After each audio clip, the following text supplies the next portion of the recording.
તો આ તરફ કેન્દ્ર અને રાજ્ય સરકાર દ્વારા ખેડૂતોને પ્રાકૃતિક ખેતી તરફ વાળવા માટે અભિયાનો ચલાવવામાં આવી રહ્યા છે, ત્યારે રાજકોટમાં પણ ખેડૂતોને ખાસ માર્ગદર્શન આપી પ્રાકૃતિક ખેતી તરફ વાળવામાં સફળતા મળી છે, જેમાં રાજકોટના ગુંદા ગામના ખેડૂત રાજુભાઈ તેઓએ અન્ય ખેડૂતોને પ્રાકૃતિક ખેતી તરફ વાળવા માટે પ્રયાસ શરૂ કર્યા હતા અને આજે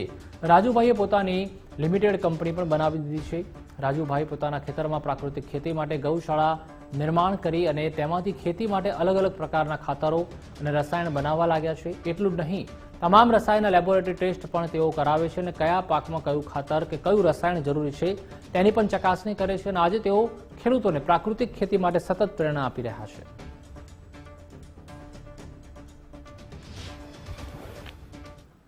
વંદે ગૌ માતરમ। હું અત્યારે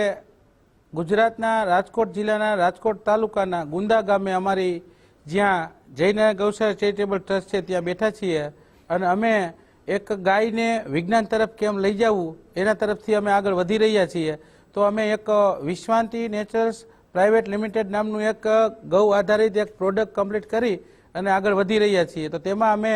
અત્યારે ડાયરેક્ટર છીએ અને ત્યાં બધી ગૌ આધારિત જ પ્રોડક્ટ બને છે અને એમની અંદર કે